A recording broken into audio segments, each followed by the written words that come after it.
हाँ यस। तो चलिए गाइस, अपना अगला टॉपिक जो है वो इसी में कंटिन्यू है, जो कि है classification of colloids.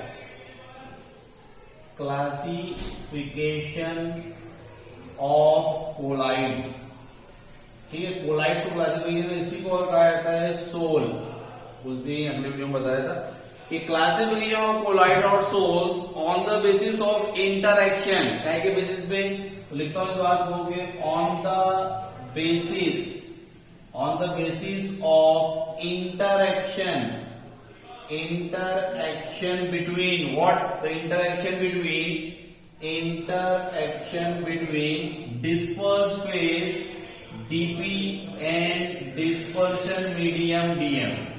Disperse phase और डिस्पर्स मीडियम के बीच में क्या इंटरेक्शन है, इनकी पड़ती है नहीं पड़ती है, उसके बेसिस पर there are two types of colloids और सोल। दो तरीके के कोलाइड्स और सोल होते हैं बेटा। तो देखते हैं अपन कौन कौन से होते हैं दो तरीके के। Number first one is the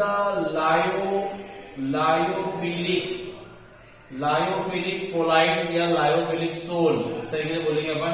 another is the lyophobic. Number second जो होता है वो होता है आपका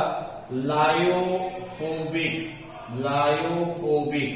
तो दो होते हैं, एक होता है लायोफिलिक और एक होता है lyophobic.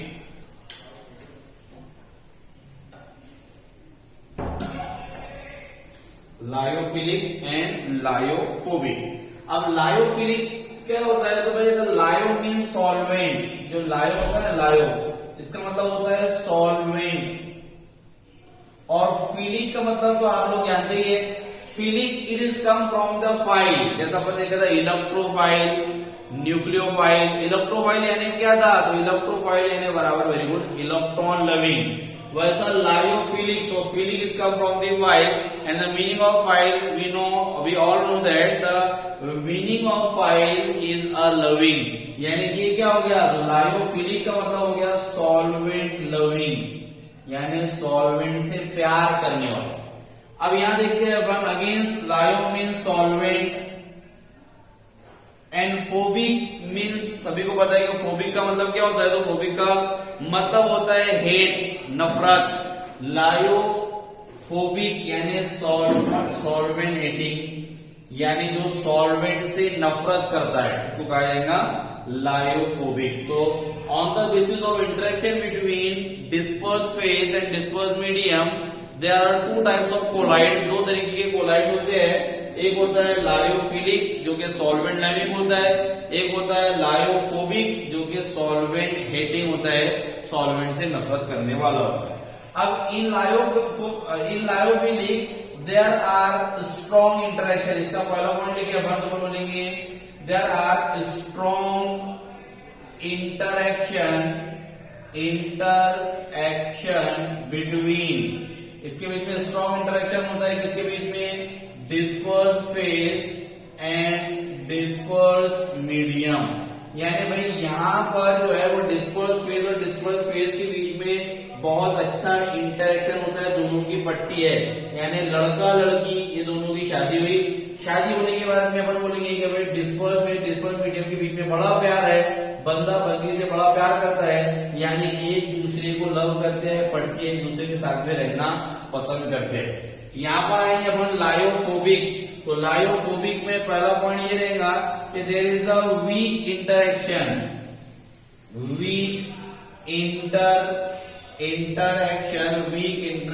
Between what, disperse phase and dispersion medium.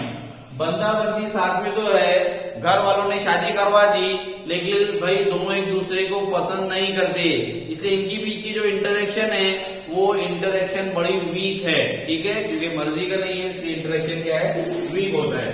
अब इसमें सेकेंड पॉइंट की बात करेंगे, तो they are form easily, it is form easily, ये बड़े इजीली बन जाते हैं, इजीली फॉर्म होते हैं। जाहिर की बात है, मियां बीवी जब राजी है तो कोई दिक्कत की बात नहीं, इनकी शादी करने में कोई दिक्कत नहीं आएगी, यानी it is form very easily, ये बड़े आसानी से फॉर्म होते हैं लायोफिलिक कोलाइड। यानी लायोफिलिक जो कोलाइड होते हैं बेटा, इस टाइप के कोलाइड इजीली फॉर्म हो जाते हैं, बड़े आसानी से बन जाते हैं, कोई डिफिकल्टी नहीं जाती। जबकि अगर इसकी बात करेंगे तो it is difficult to form, it is difficult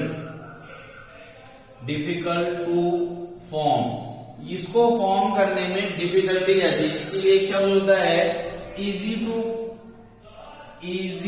to coagulate, ये कोएगुलेट, इनका कोएगुलेशन इजी होता है। कोएगुलेशन इसका मतलब क्या है, जम जाना, यानी ये सॉल्यूशन नहीं बनाते एक तरह का, ये जम जाते हैं, उसको कोएगुलेट बोलते हैं, उसको आगे देखेंगे अपन। तो it is difficult to form, यानी it required a special method to prepare. Simple आसान से ये बनेगी नहीं, बनाना ही है तो जबरदस्ती करके, यानी सीधी सी बात है, ये दोनों राजी थे तो कोई शादी में दिक्कत नहीं गई, ये दोनों आसानी से शादी के बंधन, क्योंकि एक दूसरे को पसंद नहीं करते, नफरत करता है, सॉल्वेंट सॉल्यूट से नफरत करता है, सॉल्यूट सॉल्वेंट से नफरत करता है। लेकिन अब इनको अगर बनाना ही है आपस में कि शादी करवाना है, तो स्पेशल कोई मेथड, कोई दबाव डाल करके इनको आपस में क्या करना पड़ेगा, बांध करके रखना पड़ेगा। इसलिए ये it is difficult to form, अगर फॉर्म भी हो जाते हैं तो उनके लिए स्पेशल मेथड अपने को रिक्वायर्ड होती है।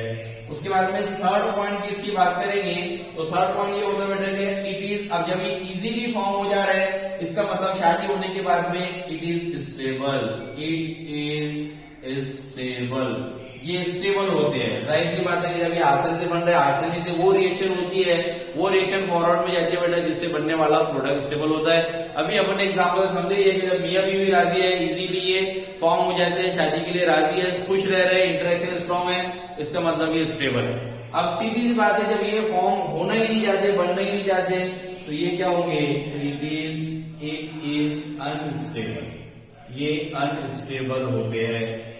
अगला पॉइंट यहाँ पर ये रहेगा कि ये जो है ये प्रोसेस, यानी यहाँ पर it is reversible, it is reversible, ये रिवर्सिबल होते हैं। रिवर्सिबल होने का मतलब क्या, रिवर्सिबल होने का मतलब ये है कि अगर किसी वजह से इनके बीच में कोई मिसअंडरस्टैंडिंग हो गया, यानी सीधी सी बात है, कितना भी प्यार रहे, जितना प्यार रहेंगे उन्हीं के बीच में बेटा झगड़े भी होते हैं, झगड़े हुए लेकिन बाद में फिर आपस में मिल जाते हैं, फिर बेटा इनका प्यार जैसा का वैसे हो जाता है, तो इट इज रिवर्सिबल। लेकिन ये वाले अगर एक बार अलग हो गए, यानी यहाँ पर अलग होने के बाद में ये इजीली फॉर्म हो सकते हैं, यानी अगर हमने सॉल्यूट सॉल्वेंट को अलग कर दिया, फिर वापस से मिलाकर के आसानी से सॉल्यूशन इनका बन सकता है। जबकि अगर यहाँ पर बात करेंगे इसकी, तो ये जो होता है इट इज इररिवर्सिबल, ये इररिवर्सिबल होते हैं। यानी एक बार अपन ने सॉल्यूट सॉल्वेंट को जुदा कर दिया, क्योंकि पहले इनको बांधा ही तो बड़े मुश्किल से था, शादी करने के लिए तैयार नहीं थे, इनके बीच में कोई प्यार मोहब्बत है ही नहीं, लेकिन चलो करवा दिए तो चल रही थी गाड़ी। किसी वजह से अगर ये एक दूसरे से अलग हो गए, डिस्पर्स मीडियम से अलग हो गया, अब आप कितनी भी कोशिश कर लो ये आपस में जुड़ने वाले नहीं है, इसलिए इट इज इररिवर्सिबल, ये इररिवर्सिबल होंगे, वापस से जाने वाले नहीं होते बेटा, ठीक है। उसके बाद में अगले पॉइंट की बात करेंगे, अगला पॉइंट ये होगा इसका कि भाई viscosity is high, viscosity is high, इसकी विस्कोसिटी जो होती है वो हाई होती है, and surface tension is low, and surface tension is low, DP का देन डीएमसी, ठीक है। विस्कोसिटी जितनी ज्यादा होता है इसमें सरफेस टेंशन कम होता है, डिस्पर्स मीडियम का, जबकि यहां पर विस्कोसिटी सेम होती है, विस्कोसिटी इज सेम, दोनों के लिए विस्कोसिटी क्या होगी यहाँ पर सेम हो जाएगी। एग्जाम्पल इसके क्या, तो इसके example starch plus water, starch plus water, protein plus, ये सब एग्जाम्पल रहेंगे बेटा इसका। इसके एग्जाम्पल क्या रहेंगे, इसके एग्जाम्पल रहेगा गोल्ड प्लस वाटर या सल्फर प्लस वाटर, यानी जो मेटल्स होते हैं ना बेटा, मेटल्स, तो मेटल जो इसमें आ जाते हैं, मेटल्स की जो कैटेगरी मेटल से जो बनते हैं, इसको क्या करेंगे, गोल्ड को पाउडर बना करके पानी में मिलाया जाएगा, उस तरीके से समझेंगे, तो एक गोल्ड प्लस वाटर वगैरह हो जाता है। तो it all are about the classification of colloid और sol on the basis of interaction. Video मुझे देखने दो, कवर हो रहा है पूरा।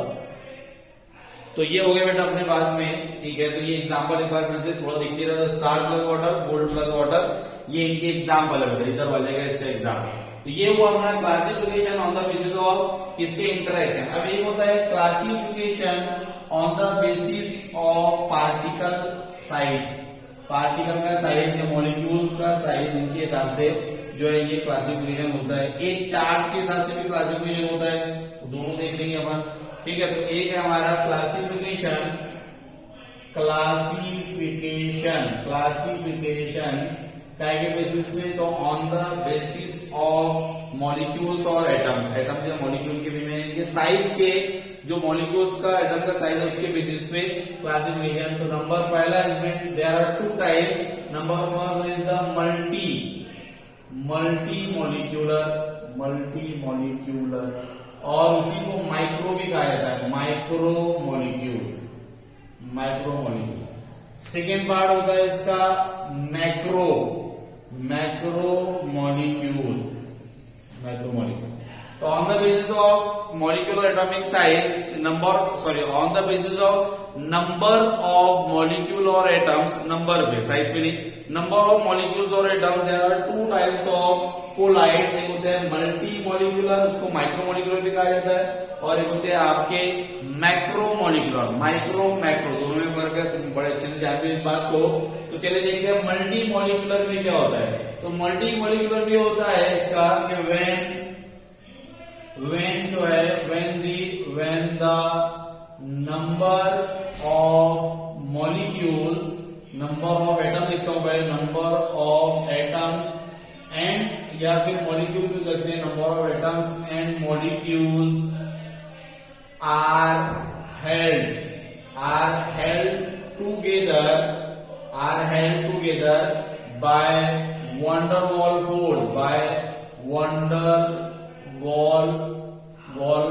Waals force। और किसी जगह पर आयोनिक मेटेलिक बॉन्ड भी होता है, किसी जगह पर आयोनिक नहीं, मेटेलिक बॉन्ड भी हो जाएंगे, ठीक है। तो इसमें क्या होता है, when the number of atom, बहुत सारे एटम्स और मॉलिक्यूल आपस में जुड़ते हैं van der Waals फोर्स से, या फिर अगर मेटल्स रहेंगे तो मेटेलिक बॉन्ड से जुड़ेंगे, एंड दे आर कम, और ये क्या होते हैं, दे आर कम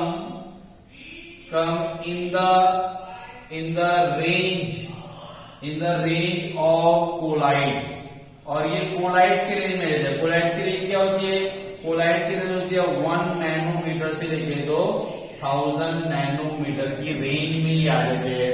समझ में आ गया क्या मतलब इसका हुआ? इसका मतलब ये हुआ कि अपन ने एक इस तरीके से लिया कंटेनर, इसमें था अपने पास में डिस्पर्स, फिर इसमें अपन ने नंबर ऑफ एटम्स या मॉलिक्यूल डाले, छोटे छोटे नंबर ऑफ एटम्स और मॉलिक्यूल डाले। अब ये नंबर ऑफ एटम्स या मॉलिक्यूल आपस में जुड़ करके ये आपस में जुड़ जाएंगे और जुड़ करके बेटा इस रेंज में आ जाएंगे, ठीक है। ऐसे इसको कहा जाता है मल्टी मॉलिक्यूलर और माइक्रो मॉलिक्यूलर। इसके एग्जांपल होते हैं, इसका एग्जांपल होता है गोल्ड यानी एयू के बहुत सारे एटम, बहुत सारे बोले तो लाखों करोड़ों अरबों खरबों एटम आपस में जुड़ के एग्रीगेट होकर वो कोलाइडल रेंज में आ जाते हैं, कोलाइडल पार्टिकल की रेंज में आ जाते हैं।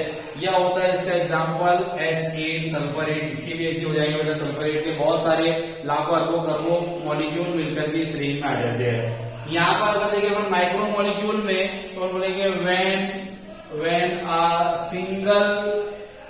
when a single molecules are in the range of colloids। यहाँ पर एक अकेला सिंगल मॉलिक्यूल ही इतना बड़ा होता है कि जो कोलाइड्स के रेंज में आ जाता है आसानी से। जैसे इसके एग्जांपल है प्रोटीन है, स्टार्च, गम, ग्लूटीन वगैरह, ये सब के सब इसके एग्जांपल में आएंगे माइक्रो मॉलिक्यूल के। तो it is the classification based on the what number of atoms या मॉलिक्यूल। एक होता है classification on the basis of charge के बेसिस पे क्लासिफिकेशन होता है। उसमें होता है बेटा पॉजिटिव चार्ज, नेगेटिव चार्ज, ठीक है। ऐसे कोलाइड जिसपे पॉजिटिव चार्ज आते हैं, ऐसे कोलाइड जिसपे नेगेटिव चार्ज आते हैं। तो classification on the basis of किसके, तो on the basis of charge कि चार्ज के बेसिस पे अगर अपन देखें तो नंबर पहला पॉजिटिव और नंबर सेकेंड नेगेटिव कोलाइड्स।